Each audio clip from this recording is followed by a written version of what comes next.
Hey guys, what's going on? It's Eli, back with another review video, and with me, my dad, aka Little Blue. And yes guys, that's right, you read the title, you know exactly what we're reviewing now. We've been meaning to get around to one of these shows for quite a while, straight from the genius mind of someone whom, crammed out a lot of successful UK science fiction shows in the late 60s and early 70s. And, when you think of science fiction from the UK, well, instantly you would think of, say, Doctor Who. But more than that, because for any hardcore science fiction fans, and who are into anything science fiction that comes straight from the UK, well, Gerry Anderson would come to mind. Not to mention that his wife was also involved too. Both of them were both were geniuses at the shows they crammed out and such. And of course they were most famous for all the shows they did that had to do with puppets and marionettes. But they did a handful of live action materials, and this, believe it or not, being the first ever piece of live action science fiction show they ever did. And I'm sure maybe you knew about that too. Yes. And that's right, guys. We are now reviewing this one Gerry Anderson live-action science fiction show that we both favor. And I'd say, yeah, for both of us, it's our favorite piece of Gerry Anderson science fiction show that's live-action. That being from 1970, UFO. Yeah, so what are the first things we have to say about UFO? I mean, mine's very short, but if you want to go first, just, yeah. It was a show that was ahead of its time. I mean, they Oh were, yeah, definitely. Just like how the Star Trek the original series was ahead of its time. Very realistic. You had moon base, and you had astronauts walking on the moon. You had Skydiver. You had Skydiver. You had the moon hoppers that would hover across the surface of the moon. All cool stuff. And the interceptors that were underneath craters in the moon. They were hidden in craters. And they would, the crater would open up and they would rise up and fly out. I mean, it just was such a cool show. All the gadgets, the ships, which was to me the coolest part of the show, were the ships. The command module that took the astronauts to the moon, a much different command module, kind of looks like a fish when you look at it. Well, I guess given that illusion, if any submarine passes by them or something. Well, I mean, it's in space, so the command. Well, I'm talking about. I thought you were talking about the Skydiver. No. Skydiver is a submarine, but it's the front of the submarine is a fighter, really cool looking fighter. Right. And they go up, It tilts. They tilt upward, and it launches right out of the water. Right. So it's really cool. Yeah, but your first thoughts and such on the show, like when you first watched and all that, because yeah, as I clearly said, I was blown away. I mean, I was in third grade when I saw it. It hadn't been off very long. It was on in reruns here. Yeah, and that was a biggie for UFO when it started to have its reruns. Yeah, it had a huge following. I think still does for a lot of people. But the whole premise of the show is very interesting, I think. The way it's set up, that Commander Ed Straker, is over a movie studio, literally. Yes. And the shadow base. It's underground. Is underneath the movie studios. So it's a complete facade. I mean, they do movies, they do productions, they do television, movies, and all that other It's stuff. a real working movie studio. It is a real working movie studio, and Ed Straker he doubles as a movie executive and commander of this shadow. Yes, he plays both. Right, which stands for Supreme Headquarters Alien Defense Organization. But also, what was do you have any recollection of the first time you ever discovered and watched Gerry Anderson, and if UFO was one of them. Just, you get what I'm saying. Just I don't know what you. First time I watched Jerry Anderson. You mean yeah, the first time I watched? when you got into anything Jerry Anderson's and on account of say Thunderbirds and Yeah, I never got into the Thunderbirds. I've watched a few episodes, but I didn't get into the Thunderbirds like I got into any Captain of the Scarlet. I was going to mention Captain Scarlet and Stingray. There was also Fireball, Yeah, XL5. yeah, something like that. I can't remember. Because I remember, exactly, I know the theme song very well. Because there my was- heart will be a fireball. Yeah, That's yeah, how it goes. Yeah, but I still say that the opening sequence of UFO, when that show would come on, it's probably the only show to me that rivals it. How it comes on is the $6 Million Man.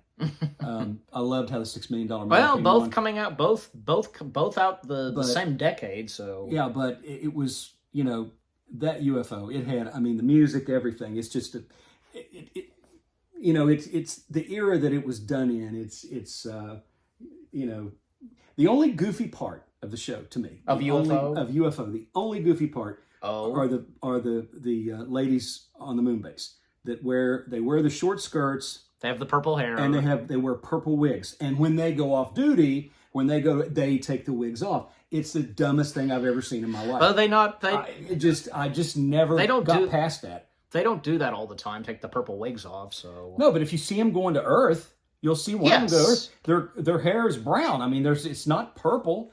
So why wear purple wigs on the moon? It doesn't make sense.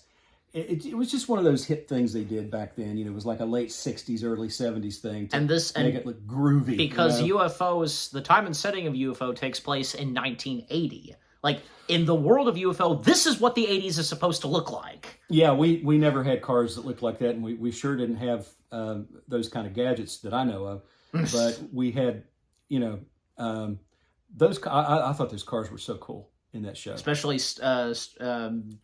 Strikers, yeah. Yeah.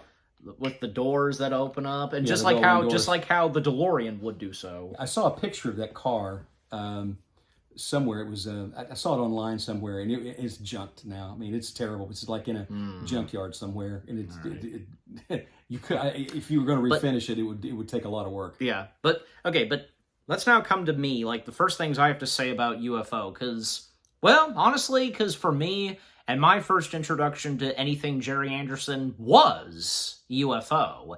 And it was thanks to you, because you introduced me to UFO. Yep. And I seem to recall that, I got invested in it pretty quickly, right? Yeah. Yeah. It's one of those shows that just grows on you. Mm-hmm. It's great. Then the later Jerry Anderson stuff I learned about, like the shows where he did the puppets and marionettes, both him and his wife, Sylvia, and even say some of the other pieces of live action material that Jerry and his wife did. Like, I'm surprised you didn't bring this up yet, because you also love this one too, Space 1999. Yeah, Space 1999 is another good one. Which that came after, say, UFO, and that's what UFO was supposed to be originally, if there had been a season 2. Yeah. Yeah, I'm sure you know that story. No, I've forgotten it. I'd forgotten that story, but yeah, and that show, Space 1999. I watched it in real time when it was released with one of the one of the Mission Impossible cast members of the late Martin Landau. Yep, Martin Landau and Barbara Bain, who was the doctor, the moon-based doctor, and they were actually married in real life, and Martin Landau and Barbara Bain were. And yes. Then you had some other, and eventually, Sylvia Anderson actually played in it too. After a certain point, right? She played the alien that could change shapes. She was a shapeshifter. Remember that? Yeah, that was Sylvia Anderson playing that part. Ah, okay. All right, but yeah, just overall, because looking back on UFO and doing a little bit of rewatch, and on account that here we are now, both me and him doing our review of UFO, because yeah. Like you said earlier, the show was ahead of its time, and yeah, maybe the show and with its gadgets and all that would seem outdated and all that, but, it doesn't stop the fact that this was such a classic science fiction show from the early 70s, from the genius minds of the Andersons, and, the fact that their look and style of science fiction, just unlike anything.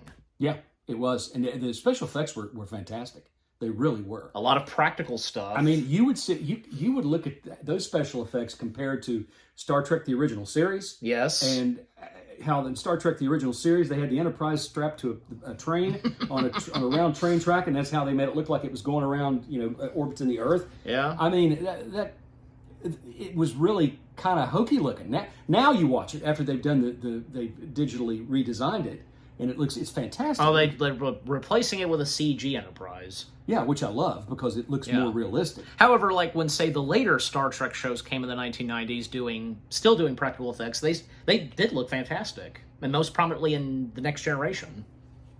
They did. And the practical effects used in UFO were just fantastic. Everything, like I said, the only hokey part was the ladies of the moon base who wore the purple wigs. That was really it. I love their uniforms, their style of uniforms, everything. All right, but to stop you right there, like, as always, we do this, like, read the description / the story. I mean, you could take it from here by all means. So. All right. In 1980, the Supreme Headquarters Alien Defense Organization covertly defends Earth against threats from a dying extraterrestrial race that needs to harvest human organs to survive. Right. All right. Now that we've read the description / the story overview, well, let's dive in some more with the show itself. And I mean, we don't have to go through every single episode. Well, the fact that UFO only had one season, that was it, and the total of episodes being 26. So, without further ado, let's dive in / break down the show some more. Yeah. The aliens were very unique looking. Whoever came up with the alien costume, the spacesuits and I mean, as a kid, I thought they looked really cool. They were still, like, for one thing, they were technically still green, so... Yeah, green grayish. Greenish gray. They were, and they said their skin was dyed that way because their helmets, which makes sense because the Navy has actually experimented with this. They used an embryonic fluid that they breathed with, and so it would equal the pressure.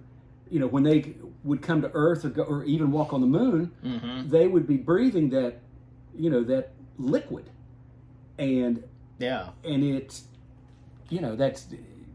that's how they survived in our atmosphere. They could survive in our atmosphere, but not for very long. Yeah, like there was one episode where, a few episodes where the aliens, they had their helmets off. Yeah. And their eyes had slits in them. But it was because they wore that shot, and which is in the first episode of UFO. Like, that's one of the opening, like, montage clips of UFO as the intro starts. Yes, and they're wearing contact lenses over their protective covers over their eyes, and I guess for space travel, whatever, for that that stuff that they breathe, that liquid, that embryonic fluid. But it was just a neat show. It was just well thought out. I thought it was, probably my favorite episode is called Exposed, which is literally there. It's right there in front of me. It's literally the second episode. It's literally the second episode, and it's when they bring Paul Foster on board. Yes, this is where we didn't see him in the first episode. Like Paul Foster being one of the big central characters. Yes. In the second episode. This is when he got into a little incident. He's a pilot. He's a test pilot. Yeah, right. He's a test pilot, and he flies. Suborbital planes. So he's technically an astronaut. He technically has experience flying in space because he's flying suborbital. And experimental craft. And Paul Foster being played by the late Michael Billington, who was, by the way, at one time considered for the role of James Bond. Really? Yes, and I genuinely didn't actually know that. He actually played in one of the Bond movies. I can't remember what. I think he played a bad guy, but Michael Billington was considered for that role. Yeah. Now that you say it, like, I think he definitely would have fit the likeness and such for Bond. Oh yeah, good-looking guy, well built. Of course, I saw him in later life. And was he considered, like, when was he considered, like, before, like, say, I guess Roger Moore came in, or I don't know. I'm not sure when he would have been. Roger Moore came in the late 70s, so yeah. So I'm not really sure about that, but. there was a good cast. Yes. The only, okay, to talk more about Commander Ed Straker, is it Straker? Or? Straker. Straker, thank you. Ed Straker. The only American character, is that correct? Yes. Yeah, the only American character in, and I think is any American, I can't recall, I'm sure you remember, of course, any American characters in Space 1999? I would think of, say, Martin Landau. Well, Martin Landau, Barbara Bain, definitely. All right, there we go. Yeah. So, okay, but I think they were about it. Okay, so in UFO, it's just Ed, and Ed being played by the late, and he shares the same name as his character, Ed Bishop. Yeah, and Ed Bishop was also the voice of Colonel. Captain White. Either Captain White or Colonel White in Captain Scarlet. Oh yes, and he also did the voiceover at the beginning when when Captain Scarlet comes on. Yeah. Now, go ahead. And I was about to say, if by any chance you remember this, he did have a small role in 2001: A Space Odyssey, in the second act of the film. On the moon base or something. Yeah. I think so. Yeah. The second act of the film, the second storyline. Where they discover the moon, later on they discover the monolith, and that's before we come to the third and final act of the film, the Jupiter mission. So the story in the middle. So after the apes and all that, that one. Yeah. So he was in that. Right. So and here's another one. I don't want to get sidetracked here, but this is I think it's noteworthy. The Marionette series, action series, Captain Scarlet. Captain Scarlet, I watched it as a kid, and then as an adult, it came on Sci-Fi Channel, and I started watching it. I meant to ask you this because you did enjoy, even at a young age, any of the Jerry Anderson shows that had puppets. I watched Stingray, and I watched Captain Scarlet faithfully. I watched them every time they were on, but could not get into Thunderbirds. That's amazing. Thunderbirds was never on. It just. It was just never on, but I just didn't get into Understandable. it. For some reason. I've watched it. It's a good show. I have watched it. Yes. It's one of the top crowning jewels of Jerry Anderson and his wife's work. Well, so anyway, very quickly on Captain Scarlet. Yes. And then back to UFO. I listened. Well, it's all Jerry Anderson, so it's all right. I was watching the episode the first time I'd watched it as an adult. So I've got a better feel for actors' voices, and I'm hearing his voice, and I keep thinking. I mean, he's doing it with his American accent, right? And I'm thinking, not really. Okay. I'm thinking. Okay, so he's. Because the actor who voiced Captain Scarlet came from Surrey, England. Now I'll tell you who it is. It was Cary Grant. Oh, okay. And the reason I knew that was because, I'm listening to him talk, and he talks like this, how Cary Grant talks like this, and kind of, So he's talking like that, and I'm like, that sounds like Cary Grant. And finally it hit me, I'm like, that sounds exactly like Cary Grant. I'm like, that's not Cary Grant. Well, I watched the credits, and here's the voice actor characterization. Captain Scarlet, played by C.Y. Grant. He didn't use his full name. Oh. He just used the first and last initial. Very sneaky, like how he. Evidently, he just wanted to keep it low key, but it was definitely Cary Grant.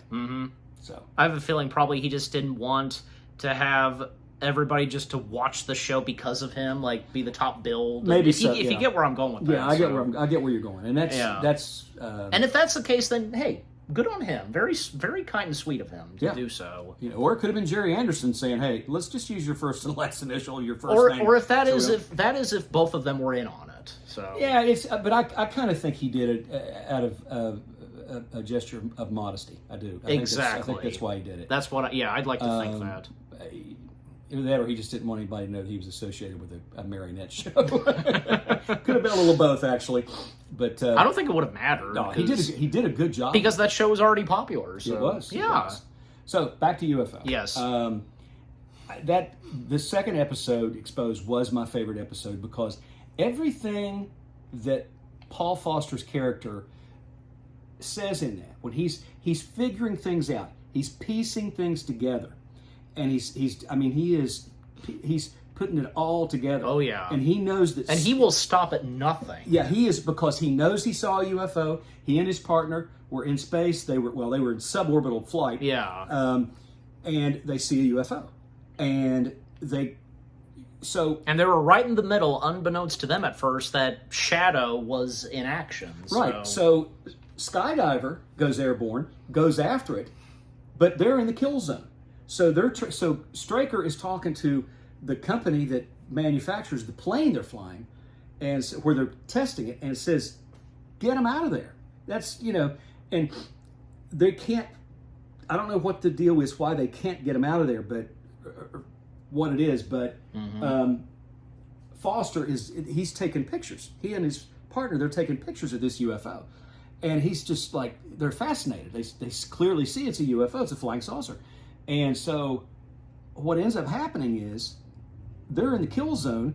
Skydiver is told to shoot it down, and when he does, it knocks them off trajectory. They go out of control. The wave of the explosions. And they re-enter the atmosphere. Paul Foster's co-pilot dies in the crash, but he survived. But Paul Foster survives. He ejected, and got out. Yep. But it was just a great episode. So as he's starting to piece things together, and he's kind of being silenced, and he's like, can't figure it out why he's being silenced. So he's starting to piece things together. He finds out who Ed Straker is, and figures out he was an Air Force commander before he was ever. He was. Yep. So he's like, why would an Air Force commander now all of a sudden be a movie studio executive? Well, he technically is, but not just that. No. So he keeps putting it together. But the thing that really got me in it is they recorded a conversation he had with his that was supposed to be the brother of his co-pilot, but turns out she's a shadow operative, and so because they're interrogating him, they're trying to find out what he knows, and he tells her, he says, look, I know what we saw up there. He says, they're covering it up. He says, and he explains why they're covering it up. He said, ask yourself. He says, why would if you all of a sudden the governments of the world came out and said, yes, there are UFOs, there's aliens. It would just be there would be a breakdown of governments. There would be a breakdown there would be civil disobedience everywhere. He's saying all this, and it back in 1970, 71, it's almost prophetic, because that's exactly what would happen, and that's we know there's UFOs, we know there's aliens out there, and all that. And we've been visited, I think, for probably thousands of years, but they're starting to slowly come out with information, whereas before they denied it, and anybody that believed it was a kook. But yes, when you've got major players in Washington, senators and congressmen that are asking questions and holding investigations, and you've got all these whistleblowers coming forward, this also absolutely is something to it. This also reminds me, because when I watched Ed Wood's Plan 9 from Outer Space, they do talk about that same thing that you were talking about, the government hiding all that. That was now, out of everything of Plan 9, that was a pretty good, solid moment right there. So, yeah, and it's true. Hey, if you know what I'm talking about. The government has hidden it for decades, because, first of all, when they were coming out, when the Roswell crash occurred in 1947, they released a statement. The United States Army Air Force, back before there was an Air Force, before the Air Force split off from the Army, the U.S. Army Air Force, they released a press statement saying they had captured a flying disc. And it went all the way around the world. They were getting calls from all over the world. And so finally they put, and I think it was General Vandenberg. He had an air base named after him, Vandenberg Air Force Base. I think it was General Vandenberg that said, does anybody remember what happened to War of the Worlds? When the War of the Worlds was broadcast and it was just a play? How people went nuts and freaked out and panicked? Yep. So if you think that happened, you think that happened with that? Can you imagine what's going to happen when we come out and say we've actually got a crashed flying saucer and alien bodies? Yeah. So that's when they, as they say, put the kibosh on it and shut it down and shut the lid down on it, because it was. But overall, because I don't mean to cut you off, but overall, just how it's done in UFO, their attempts to keep that hidden, but they don't have a chance when Paul eventually finds out. Well, that's when they hire Paul. They recruit him. He's hired on the spot. Hired on the spot. And he would become a colonel. Yeah, comes a colonel and takes over the moon base. And he becomes a great colonel. Yeah. He's one of the main players in the whole series. That's what I said earlier. Not to mention that you realize, because Paul is at times quite a ladies' man. Well, yeah, of course. Sometimes. Yeah. I mean, he has. I can tell, and I recall that in the show, he has respect for women. But sometimes, he can manage to kind of win them over or something. Oh yeah. He's. That's why I said he would have made a good James Bond for that very reason. There you go. Yeah. But my second favorite episode he is in. All right. Is where he is. He crashes on the moon. He's stranded on the moon with an alien, and they come in contact with each other. Yeah, I know which one. I know that one. And they start helping each other. Mm-hmm. And they're forming a bond, a friendship. I think that's it. I think that's survival. Yeah, that is it. Yes, Foster is stranded on the moon and another astronaut is killed following an attack by aliens under cover of a meteor shower. Foster has lost contact with the moon base and is assumed to be dead, so there is no search party. Then he meets an alien, also stranded, and the two have to work in a bizarre alliance in order to survive. Yes. Yep. So they create this alliance, this partnership. And they start to form a friendship with each other. And not with words, they just manage to... Exactly. They and what happens is... This is quite similar to because I just now thought of this. I don't know when it occurred to me. Do you recall, and since we talked about Star Trek, that one episode in season 3 of TNG where LaForge formed an alliance with a Romulan? They're both... Yes, that's a good example right there. So anything we've seen those kind of episodes, rather if it's science fiction or whatever the case, just whatever, there are times where we would see two characters, they're not on good odds or anything like that, but sometimes they are really out of options and they just have no choice but to work together. The Strange New Worlds episode, when the helmsman of the Enterprise, I can't remember her name off the top of my head, her character's name, but she is stranded on a planet, on an asteroid, and there's a Gorn there. Mm-hmm. And they form an alliance. Yeah, and I can think of what happens to the Gorn is what happens to this alien in this UFO episode. Yeah, I can also think of an episode from Star Wars Rebels that has to do with Zeb. So, but all right, but go ahead. But anyway, that's pretty much where it is. It's like that they form this alliance, and unfortunately, the alien is killed at the end. They shoot the alien because he has no radio and has no way to communicate with the other astronauts who find him on the moon, and he's trying to communicate with them.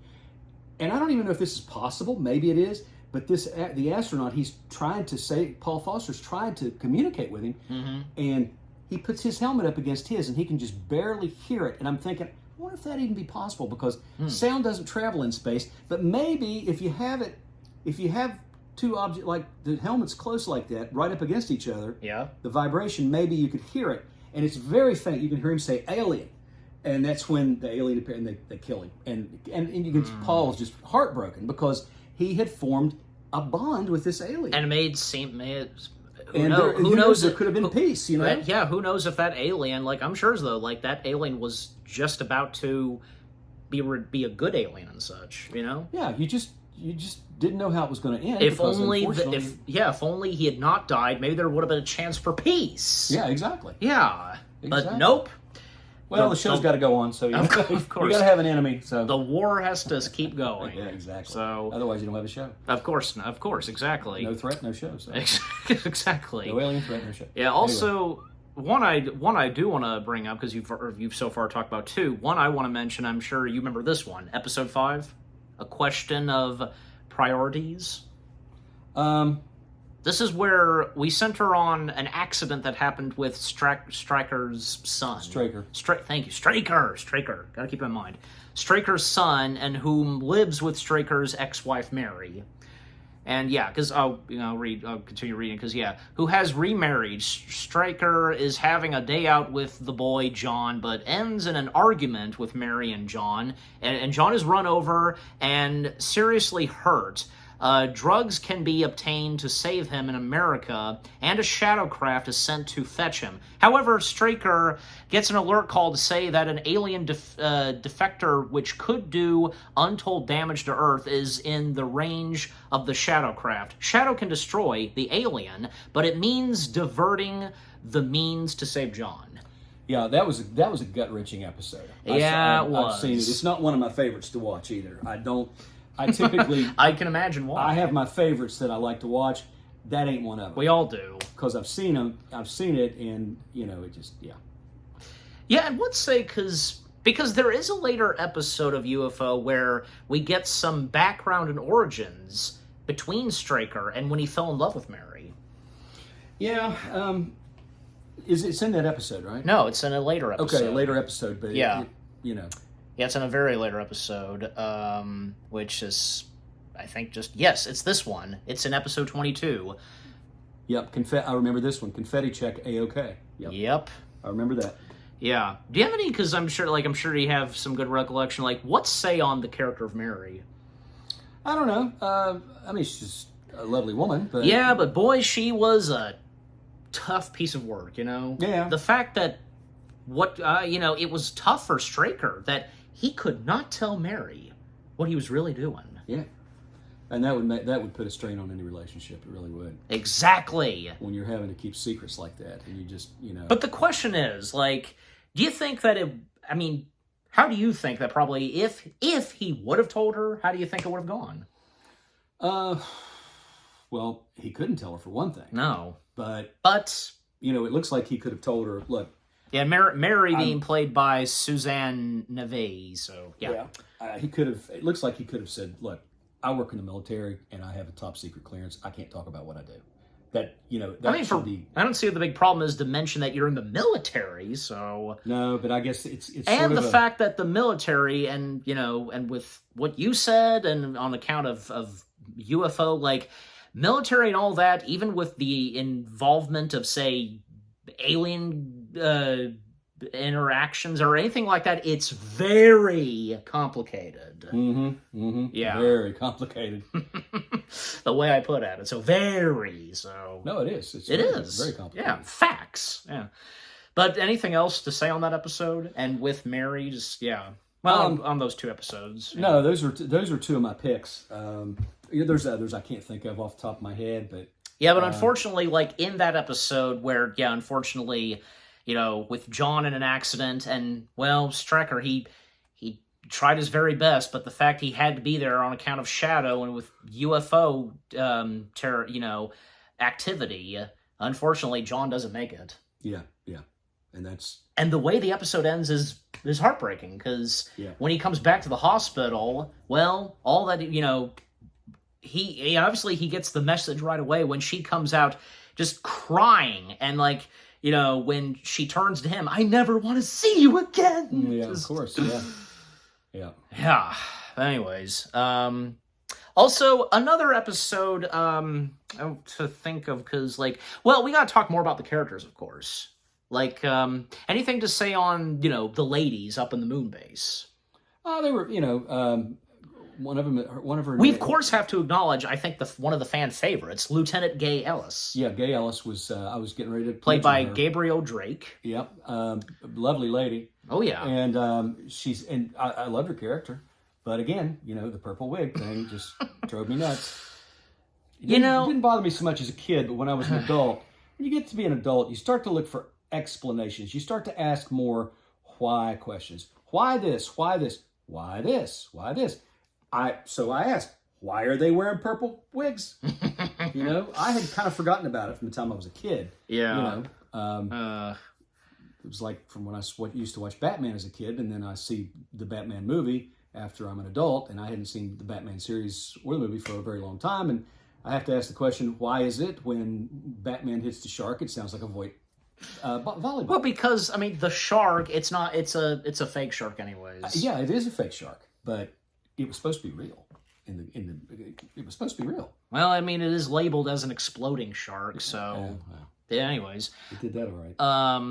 And because here's another thing, you probably don't know this because there's a documentary that I saw a mini documentary that's on Jerry Anderson's the Jerry Anderson YouTube channel. That's basically it's a documentary about UFO, but only about, say, the women of UFO. That's interesting. It is interesting, yeah. Because, I mean, with what, because I think with what UFO had to offer with the women characters in UFO was pretty good. Because there were some pretty good, strong women characters in UFO, and not to mention that, because because this came out, say, after the end of Star Trek, the original series, yes, I mean, we had, say, like, Uhura or Nurse Chapel, but... Yeah, but I mean, when it came to, say, UFO, like, it had more to offer with women, especially in science fiction. But then, of course, when we got, say, the next piece of Star Trek material, The Next Generation, oh yeah, but, and if you've seen, by any chance, have you seen that documentary, so... I'll check it out sometime. It sounds interesting. I was looking up... Yeah, and the other female characters, because, like, Lieutenant Joanne Harrington, and there was also... Lieutenant Ashai Johnson, is that right? Right there. So Ashai Johnson. Thank you. Yeah, who's on the main Shadow base, and of course have to acknowledge Colonel Virginia Lake. Oh yeah. Whom, by the way, being played by Wanda Ventham. I think it's Ventham. Thank you. Whom happens to be the mother of Benedict Cumberbatch. And she's played in some episodes as his mother, and his father, real father, plays in it too. Yeah. So I was going to make mention of this other. We were talking about the fact there was only one American playing in UFO, and it's true. But Grant Taylor. But yeah, you pulled it up on your phone, because Grant Taylor, who plays a big top guy in Shadow, General James Henderson. He's the top guy, General James Henderson, and he's always. He and Straker are always button heads. They're the feelings between them are mutual. Yeah, they get along and they work together. But they still butt heads, especially when they're talking big, deep business and all that. But I think that he does an American accent in that, but he is listed as an English actor. So I'm trying to remember exactly how I'm almost 100% positive that when he talks, he's talking with an American accent. Yeah. Anyway. Yeah. Also, Miss Elaine, I think she's like the secretary or something. Yeah, she was just kind of old faithful. She was always there. And Colonel Alec Freeman, played by George Sewell, another big top character in the show. Yeah. And there was also Lieutenant Keith Ford, played by whom shares the same name as his character, Keith Alexander. Mm-hmm. Yep. Oh yes, and another one of the other big ladies of Moonbase with the purple wigs, Lieutenant Nina Barry, played by the late Dolores Mantes. Mm-hmm. So, yeah. But yeah, it's just anything else to say about those characters and there I've mentioned? There were a lot of good characters in that show. A lot of good actors that played them. I don't know how many of those actors are still alive. I know a good majority of them are still. Yeah. So. Yeah, because the biggest ones Ed Bishop, and actually because Ed Bishop and Michael Billington, they died in between each other, a couple of days apart from each other. Oh, did they? I didn't know that. Yeah, they did. So. I knew Ed Bishop died of an undisclosed illness. I don't know what it was, but it was just it was kept private. The later years that. They had there were conventions and there were at science fiction conventions, and there were UFO panels from Ed Bishop to Peter Billington and all that. Seeing them years later, man, because how they aged and how they looked different compared to how young they were in the show. Michael Billingsley, especially, man. I saw a picture of him just a few years before he died, and I'm like, really? Whoa, man! You kind of let yourself go, No kidding. And Ed Bishop, that was a wig that he wore, Straker. Yeah, he really that white wig really popped. So. Yeah, he has brown hair, but I saw him on an interview. You can find it on Not YouTube. quite. I don't think we're all quite used to seeing him without the white hair. So yeah, but he was in an interview. Honestly, on a show, and he brought the wig with him. Nice, and he still had it. I want to say he had a bit of maybe blind or white or something when he was in 2001: A Space Odyssey. Because I seem to recall he might have, so... Yeah, maybe. Yeah. But any of the other episodes to mention? Because I can think of a couple of others, but... I don't want to dissect too much, but I think the overview of the show itself is... There is one episode that involves Paul... Actually, no, because, like, this one I when I did another rewatch of UFO, this one I told you about before we started recording. This one that I thought was pretty good, the Mind Bender. Because in this one... I remember that episode, yeah. Why don't you take the spot? Well, it's Lieutenant Andy Conroy is investigating a crash involving an alien craft on the moon when he suddenly gets caught up in a Wild West type shootout with Mexican bandits. Back at the Shadow's earthly base, another officer, Beaver James, gets involved in another shootout, this time with aliens. Then a voice shouts, "Cut!" and the whole is seen to be a film being made at the studios telling the story of Straker's life. Yeah. So what's real and what's imagined? Yeah, it was. Yeah, that was a mind-blowing episode. Yeah, it was. It sure was. The fact, because I mean, Shadow is underground from this movie studio lot and all that, and when Ed starts to see that.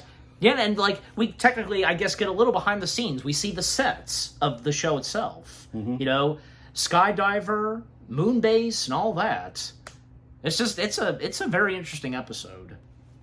Yeah. And because the fact and the aliens, they did this on purpose, have their ship, be destroyed or something, and what they retrieve is some of course crystal and such. And once anybody who touches it, it toys with their mind. Yep. Yeah, so that was a pretty interesting one. But the other one I definitely want to bring up is the one where, because I'm sure you remember the one too, where Paul Foster, he supposedly gets captured by the aliens. Remember that one? Yep. Now I thought that was a pretty good one. That was a good one. He's kidnapped. He's at a retreat, and he's taken hostage by he's abducted by these aliens, and they put the helmet on him and put the embryonic fluid in and everything, and you don't really know. You pretty much think it's a nightmare that he's having. He's delirious. Yeah, that's what it seems like. But was he? was he imagining it? Was it a nightmare? Evidently, it was. It's intended to be, but it was still a good episode. It was a good episode. Yep. And I think we, of course, have to acknowledge the first and last episodes of UFO, because I was thinking that we were going to talk about the first episode, but we didn't. But I mean, anything we have to say about the first episode, which the opening to the show, Identified. Yeah, and it goes into it's kind of an introduction of the show. It is. Goes into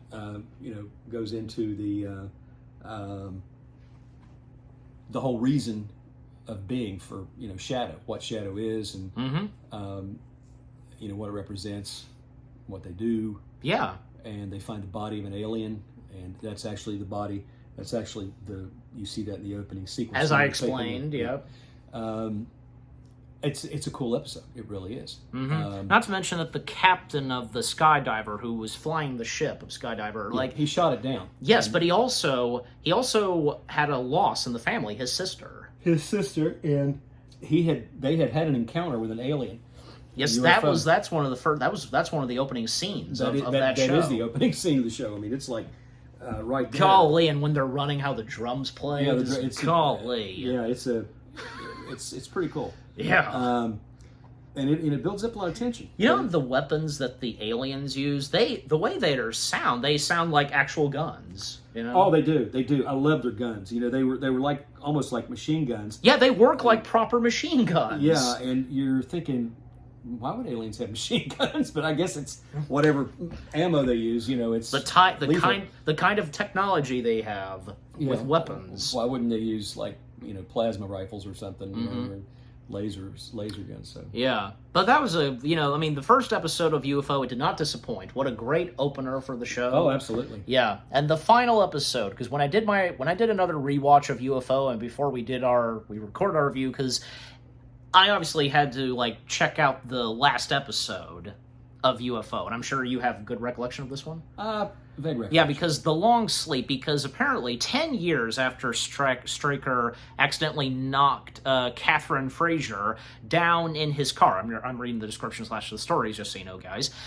as she was running away from something which frightened her, and she has been unconscious ever since. Now Catherine awakes from her coma and explains that she and a boy named Tim, whom she had not long met, went to a derelict farm. Yeah, farmhouse to take a take recreational drugs. Yeah, that's right.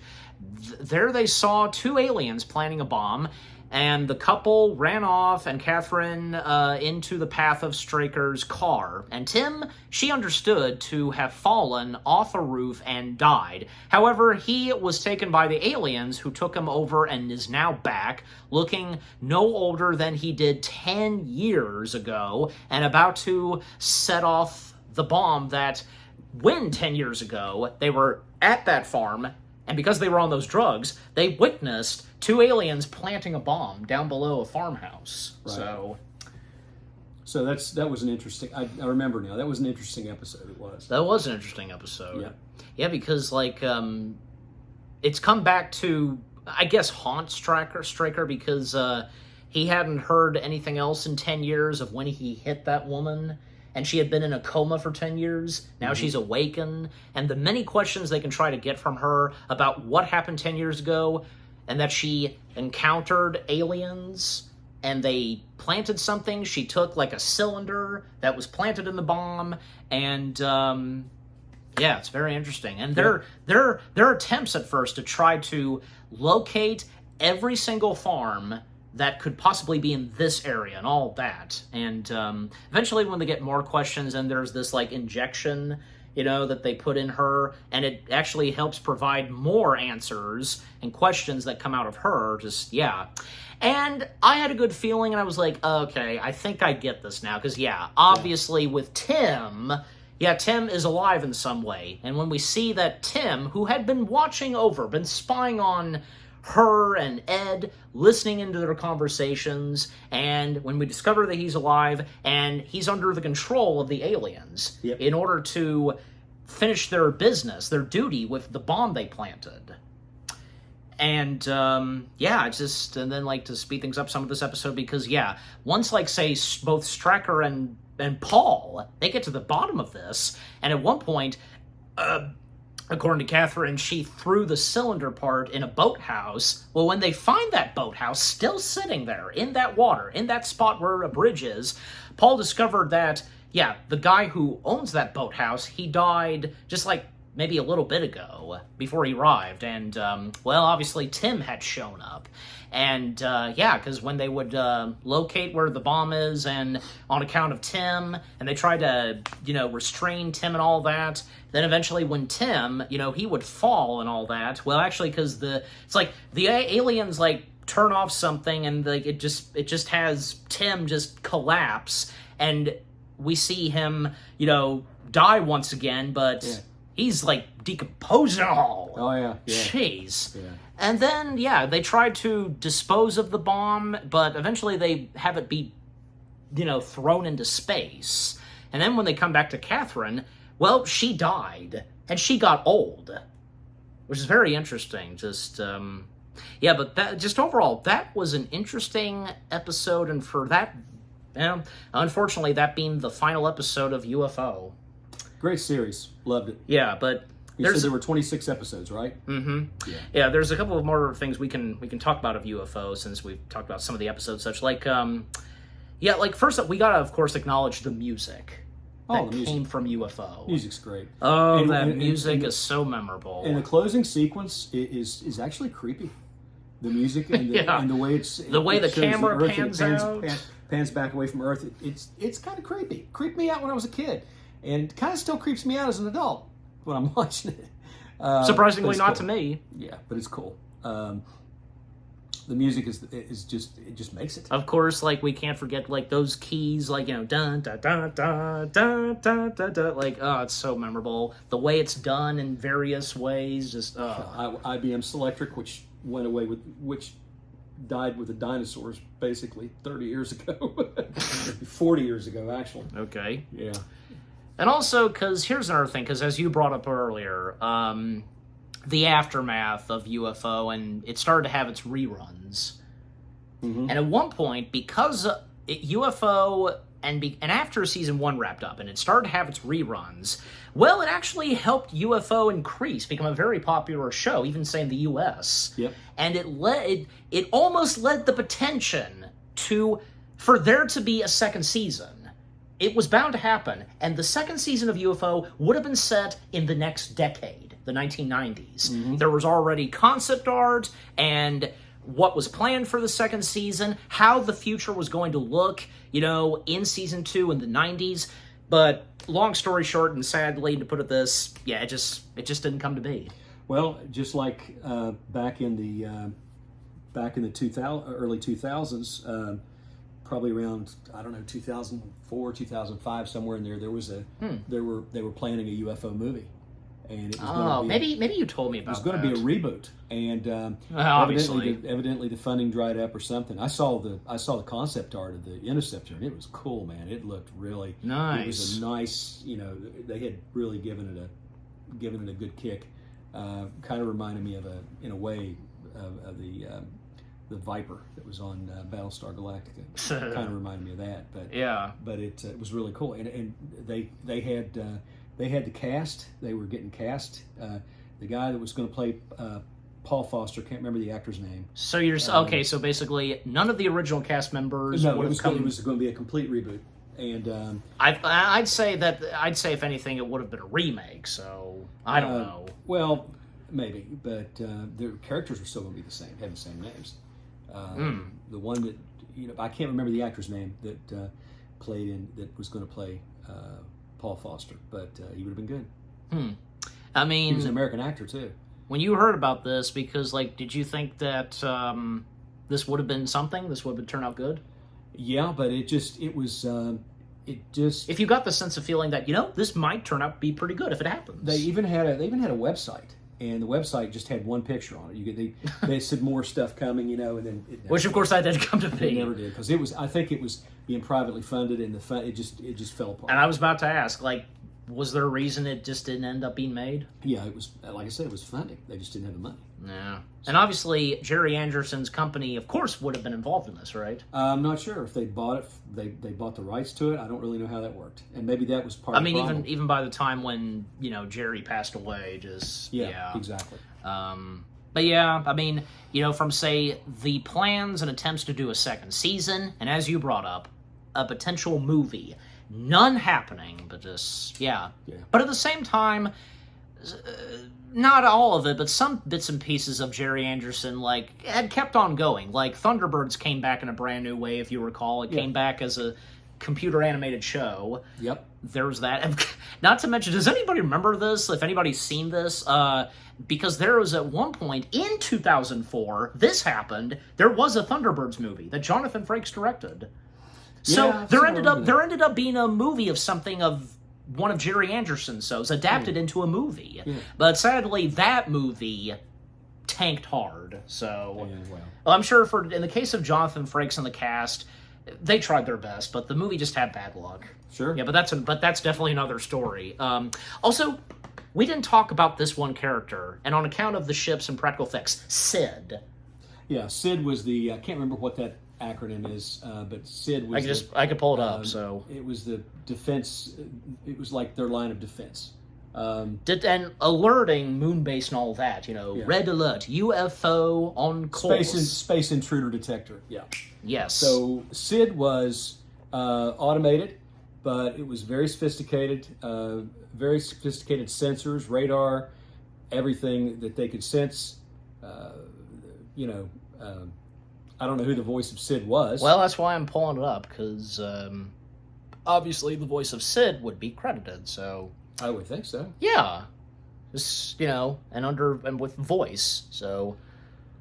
I mean, Sid didn't appear in that many episodes, for one thing, but...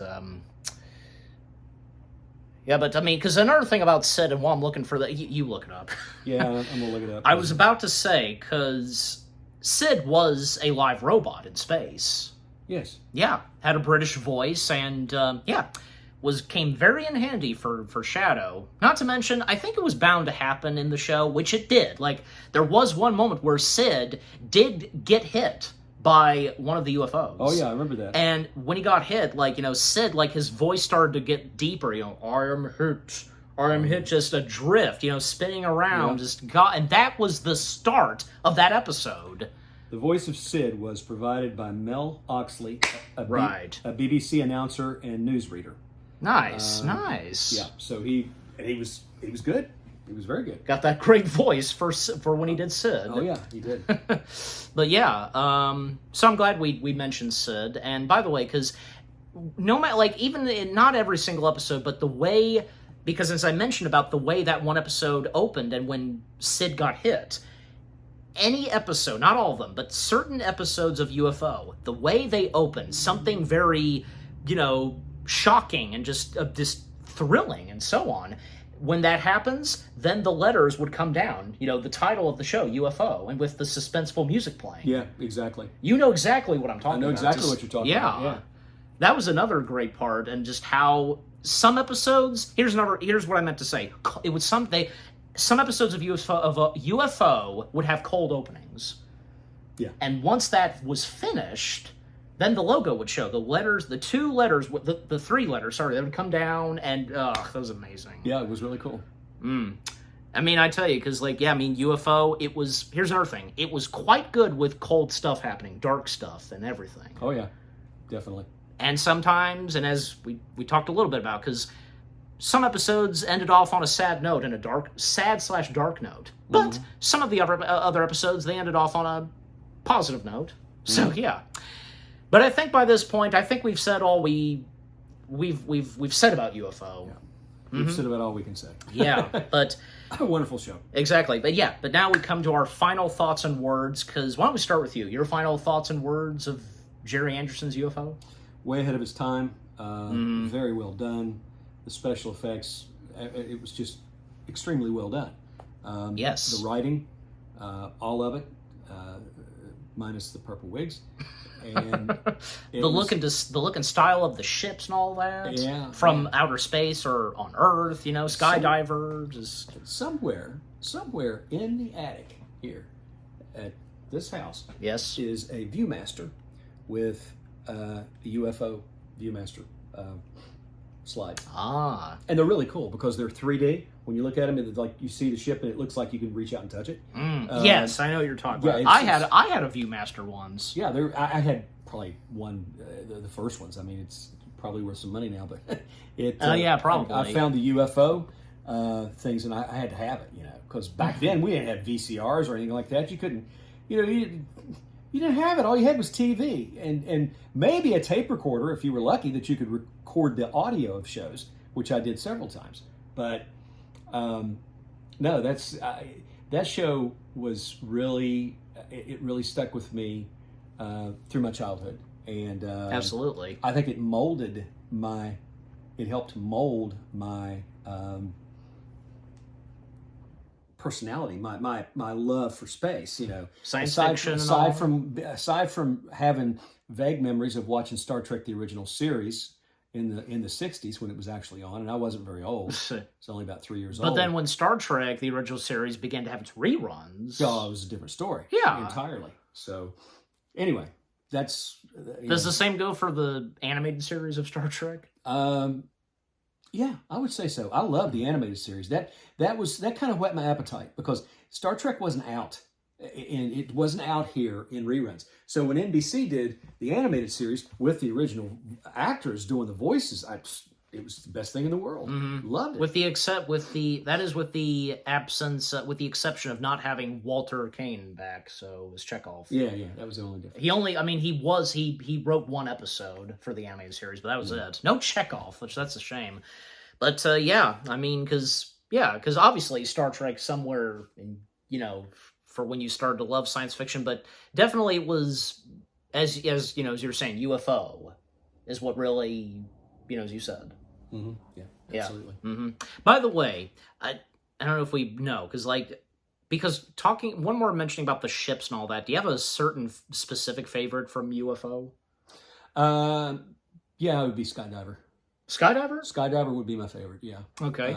Because it was always. I mean, it was always kick butt, man. It'd knock a UFO out of the sky every single time. Yeah. You know? Also, quickly to mention the sound effects, memorable. Even the sounds of the UFOs themselves. Oh yeah, very cool. They had a very interesting sound. They did, have and the look and style of the UFOs too. Yeah. I saw very quickly. I think I saw maybe one or two videos of you on YouTube where it shows the further details and all that, how the inside of the UFO looks and how the aliens are inside the ship.